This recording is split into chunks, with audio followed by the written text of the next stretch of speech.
नमस्कार मंडळी, स्वागत आहे तुमचं माझ्या विविधा या यूट्यूब चॅनलमध्ये। आज आपण आलोय नाशिक शहरातील भद्रकाली परिसरातील भद्रकाली देवी मंदिर येथे। भद्रम करोती इति भद्रकाली। भद्र म्हणजे कल्याण, करोती म्हणजे करणारी। याचा अर्थ जी नेहमीच कल्याण करते ती भद्रकाली।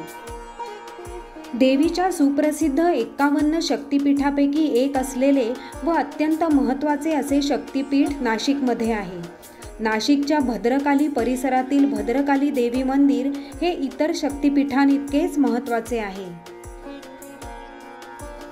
पूर्वी इस्लामी राज्यकर्त्यांच्या राजवटीत हिंदू धर्मीयांच्या मंदिरातील देवदेवतांच्या मूर्तींची विटंबना होत होती। नाशिकमध्ये भद्रकाली मातेचे मंदिर बुधवार पेठेत पाटील गल्लीमध्ये होते।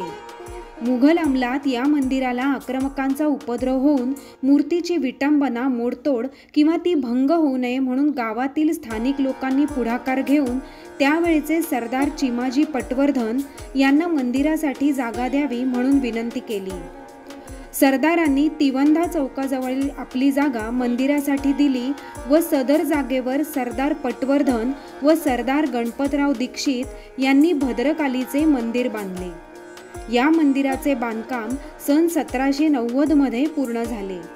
भद्रकाली देवीचे मंदिर मोठे प्रशस्त असून वरती 2 मजले बांधलेले आहेत, पण मंदिरावर कळस नाही। वर करणी इथे मंदिर आहे हे आक्रमकांना कळू नये व मंदिराची व देवतांची विटंबना टळावी म्हणूनच मंदिरावर कळस नाही। मंदिराचे बाह्य स्वरूपाचे बांधकाम एखाद्या राहत्या वाड्याप्रमाणे केलेले आहे। आतमध्ये मात्र संपूर्ण काम लाकडात केलेले आहे। या भद्रकाली शक्तिपीठाच्या मागे एक पौराणिक आख्यायिका आहे। पूर्वी राजा दक्ष प्रजापतीने मोठ्या यज्ञाचे आयोजन केले होते। सती जेव्हा दक्ष प्रजापतीच्या घरी गेली तेव्हा सर्वांनी तिची व शंकराची विना आमंत्रण आल्यामुळे निंदा केली। पतीची निंदा स्वतःच्या पित्याकडून श्रवण करावी लागल्यामुळे सतीने आपल्या देहाचे यज्ञकुंडात समर्पण केले। भगवान शंकर शोकविव्हळ होऊन यज्ञकुंडातील सतीचे निष्प्राण कलेवर खांद्यावर घेऊन ब्रह्मांडात भ्रमण करू लागले। यामुळे बाकी सर्व देव, मुनी, ऋषी घाबरले। त्यांनी भगवान विष्णूंना विनंती केली की आता शंकरांना आपणच शांत करू शकता।